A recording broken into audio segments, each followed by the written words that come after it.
Halo semuanya, balik lagi di channel Kelvin Peng. Jadi di sini channel gue sebelumnya sempat lama nggak aktif, dan kali ini gue mau mulai bikin video lagi. Nah, sekarang kalian bisa lihat, gue ada di, kalian bisa tebak di mana? Pik 2, SCBD, Jaksel. Nah, salah semua. Jadi sekarang gue ada di luar negeri, yaitu di Vietnam.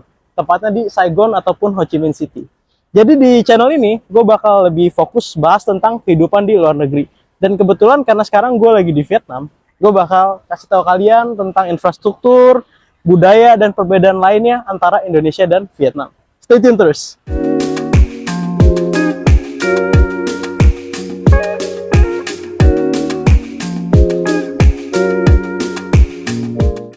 Nah, oke guys, kali ini gue ada di Landmark 81 ataupun Landmark 81 ya, kalian bisa lihat.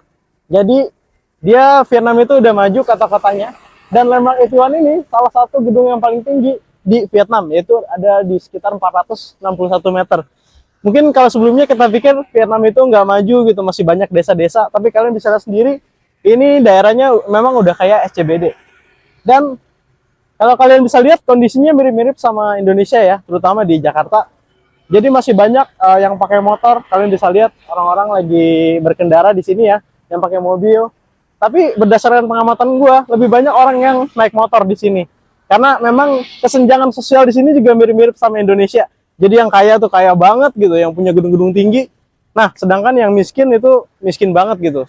Kesenjangan sosial di sini masih menjadi masalah juga. Nah, tapi yang kalian lihat di sini, di video kali ini adalah daerah yang paling maju ya di kota Ho Chi Minh City. Nah, untuk di video berikutnya mungkin gue bakal kasih lihat kalian daerah-daerah yang lokal banget, ataupun yang orang lokal banget lah, yang masih ada kafe-kafe di pinggir jalan, restoran di pinggir jalan, dan lain sebagainya. Vietnam adalah negara dengan populasi sekitar 100 juta jiwa, dan kini menjadi salah satu ekonomi terbesar di kawasan ASEAN. Negara ini tidak hanya populer sebagai destinasi wisata, tapi juga menarik banyak ekspatriat karena peluang kerja yang menjanjikan. Kali ini gue bakal bahas lebih lanjut tentang lifestyle orang Vietnam. Nah guys, sekarang gue mau bahas lebih lanjut nih tentang bahasa yang digunakan oleh orang Vietnam. Sebenarnya kalau kita, orang Indonesia kan kita pakainya ABCD. Sama juga dengan bahasa Inggris, ABCD ya kan. Jadi kita lebih gampang buat belajar bahasa Inggris karena alfabetnya sama. Nah, kalau di Vietnam itu dia punya alfabetnya sendiri. Kayak contohnya ABCD-nya kita, dia itu kayak jatuhnya A, B, K, D. Jadi kalau misalnya kalian mau belajar bahasa Vietnam, itu benar-benar harus ulang dari awal. Kalian harus pelajari alfabetnya, baru kalian bisa lanjut. Nah, makanya untuk orang Vietnam sendiri, itu nggak segampang itu buat belajar bahasa Inggris. Apalagi grammarnya juga bisa beda-beda gitu. Nah, itu akan gue bahas mungkin di video selanjutnya. Nah, selanjutnya gue mau bahas sedikit untuk uang ya. Uang yang digunakan di Vietnam itu VND atau Vietnamese Dong. Nah, gue ada contohnya nih. Nih, kayak gini nih guys. Ya, jadi yang menarik adalah dia mirip-mirip sama Indonesia. Nolnya itu ada banyak gitu.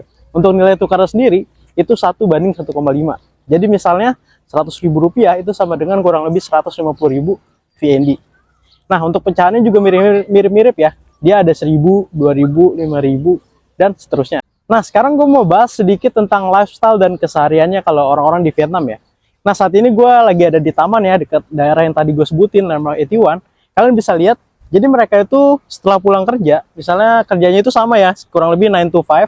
Jadi jam 9 pagi mereka akan ke kantor, jam 5 sore pulang. Nah, mereka biasanya akan ke kafe ataupun misalnya ke taman kayak gini untuk refreshing dan healing sama-sama temennya gitu ya. Mereka juga di sini minum milk tea ataupun misalnya kopi gitu, sama kopi susu.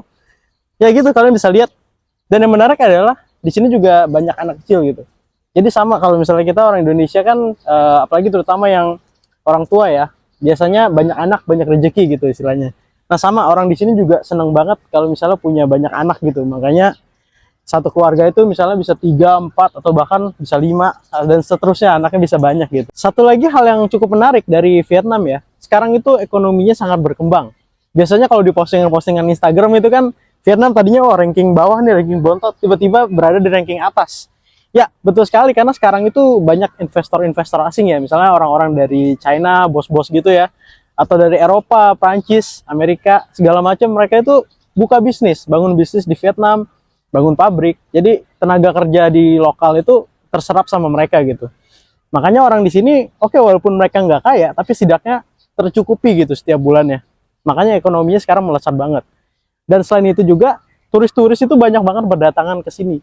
Kalau menurut gue salah satu alasannya ya berdasarkan pengalaman gue di sini, karena letak geografisnya itu yang cukup bagus gitu, berada di tengah-tengah. Jadi dia dekat dari negara-negara Asia seperti China, Korea, Jepang, dan juga dekat juga sama Eropa, Amerika. Itu nggak sejauh Indonesia gitu. Kalau Indonesia kan posisinya agak di bawah, dekat sama Australia gitu. Kalau di Vietnam itu agak ke depan lagi. Kalau misalnya kalian lihat di peta itu agak di tengah. Makanya turis-turis asing itu lebih gampang untuk datang ke Vietnam juga. Oke, begitulah kurang lebih penjelasan singkat gue seputar Vietnam. Untuk di video berikutnya mungkin gue bakal jelasin lebih lanjut lagi soal hidup di luar negeri. Dan karena sekarang gue di Vietnam, tentunya gue bakal bahas lebih lanjut seputar Vietnam ya. Nah, selanjutnya mungkin kita bakal naik motor ataupun kita bisa nyetir ya. Nanti gue bakal kasih lihat kalian makanan-makanan di Vietnam, tempat-tempat menarik yang bisa dikunjungi, dan tentunya budaya-budaya seperti apa perbedaan Vietnam dan Indonesia nih. Gue bakal share lebih lanjut. Oke, buat kalian yang punya pertanyaan, silahkan tulis di kolom komentar. Dan thank you yang udah nonton. Sampai jumpa di video berikutnya dan jangan lupa subscribe.